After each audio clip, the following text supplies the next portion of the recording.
Yeah, by the way, did you ever resolve your issues with MTV or love, hate for them or what? What's your feeling on them right now? I mean, it's hard for me because I want my music to get out on as many outlets as possible. So I don't want to keep the fans from being able to hear my music like places that only have MTV, that don't have BET, that people who don't really use the internet, so it's a hard situation, but I can't say that I feel like, the different things I had issue with have been made right. I still can't say that My Hump should have beat Gold Digger last year, and Gold Digger wasn't even nominated for Video of the Year. Like, I can't, and then I don't like the way they try to play me like it was because I didn't win an award. When you could see, with the camera, I didn't go out on stage. I didn't try to rush a stage. It was a backstage thing that happens in the industry all the time when people feel deceived, where they go off and say, man, y'all deceived me. Y'all told me one thing. Y'all told me Justin was only in a suite, but then you let him hit the main stage. But then you told me I couldn't hit the main stage. So that's just pure competition. Y'all, people look at me like I'm so crazy, like I'm spazzing out, but I take this thing just as seriously as a ball player takes it. If a ref try to give you like a tech or something and you in the championships, those award shows, that's like our only type of championship. So don't try to hit me on no technical foul here, kick me out the game. Because, I care. I still care. That's the reason why I'm one of the only few relevant rappers left, is because I care and I understand, what people want to hear, what they want to see, and I'm gonna give it enough effort. And the thing is, if you got a person that's gonna give you that much energy, then on the same token, if you deceive them or if you don't, properly adjust certain things, you get the other half of it. You guys, are you feeling the graduation CD? Kanye, I have to say, I was team Kanye all the way, even when you came up to the Z100 studios just before your CD dropped. I felt like when I saw the Stronger CD, I felt like, wow, this, to me, seeing this video proved to me that Kanye is one of the big artists of our time, and it really did. Remember I told you that at the station? Yeah, thank you. Yeah. And he was like, tell MTV that. But I have to tell you, since the CD came out, I have been listening to it in my car, at home. I mean, just the entire CD, right? The entire CD. You can play it from front to back, and it's all nice. It's all nice. I try to make a classic, one thing that I have figured out to stop tripping off of is, magazine reviews, because there's no way that you could possibly give an album a classic album without having it at least 3-4 years and seeing the way it affects you at certain times. Like Late Registration, people, they didn't understand what roses meant until they lost somebody in their family. And then it's like, oh, that song affected me like that. Or Spaceships, until it was a situation where people would come up to you and say, man, that song Spaceships helped me make it through. So for the music that I'm making at this point, I see magazines, to me, it's like they just spin their wheels to try to really rate it, because when you're making music that's for people, how do you rate a medicine? How do you rate something that can cure somebody's pain? How do you rate something that people zone out to when they hate their boss, or when they just got fired and they say that don't kill me can only make me stronger? How can you rate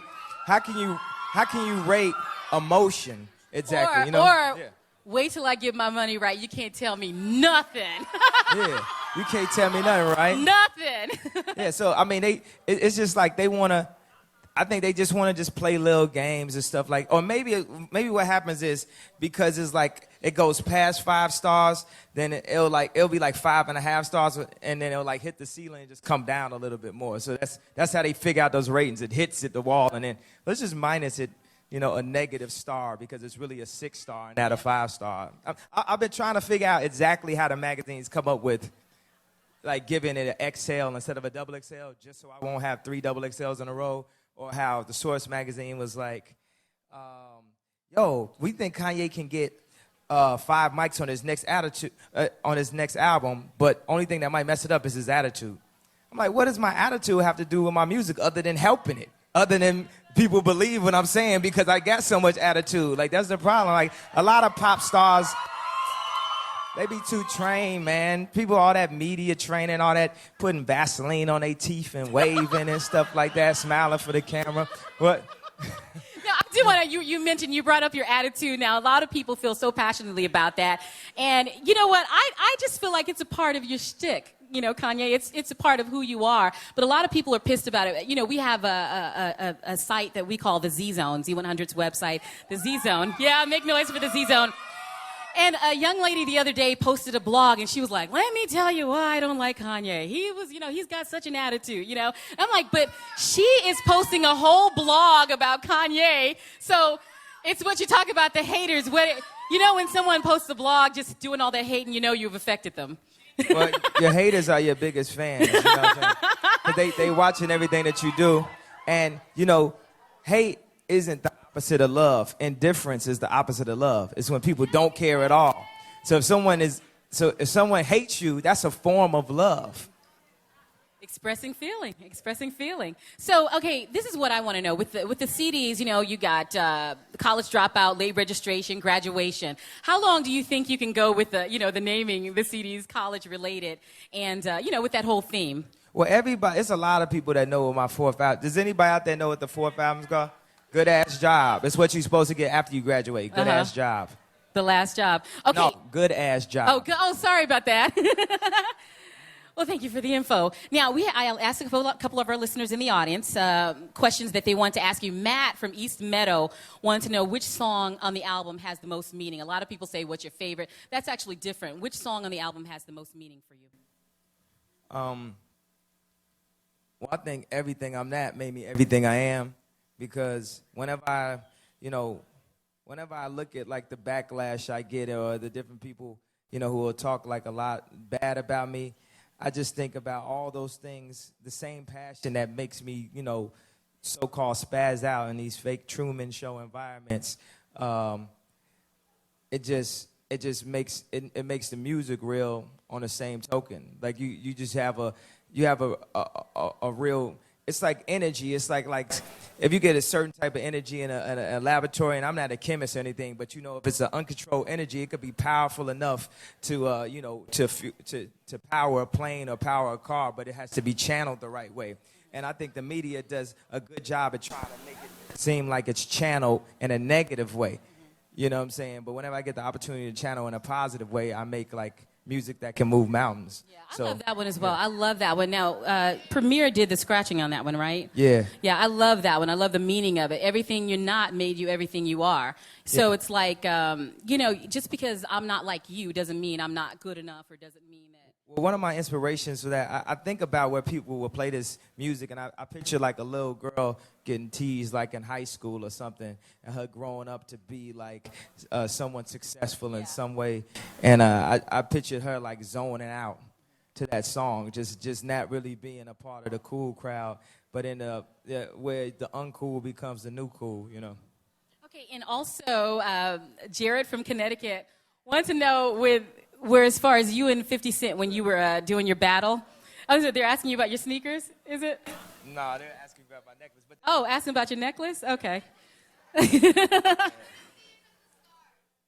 They want to see his necklace. Wow. Yeah. Yeah. I've seen that one in the pictures. Wow. That's all I have to say about that. Wow. So, the bet, well, 50, you and 50, who was going to win? Was there a side bet? Jared from Connecticut wants to know if there was a side bet behind the scenes. Did it involve money? Yada, yada, yada. I know there's a lot of people who bet other than, you know, us, you know.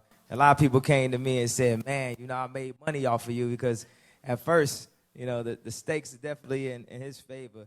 But, you know, it was, people asked me, was it a publicity stunt? And I'm like, yeah, that's what we did. We did it for publicity and to stunt. So, and now I'm stunting, and I got a lot of publicity off of it. So it worked. What? It was a marketing strategy. That worked. You remember what 50 said. Do you think he should stop rhyming solo? Do you think he should stop since he said he was going to stop? I can't speak on what any other man should do. You know what I'm saying?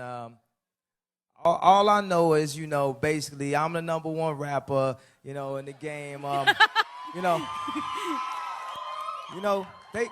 I don't know if anybody saw that they put on the internet of me leaving Wendy show.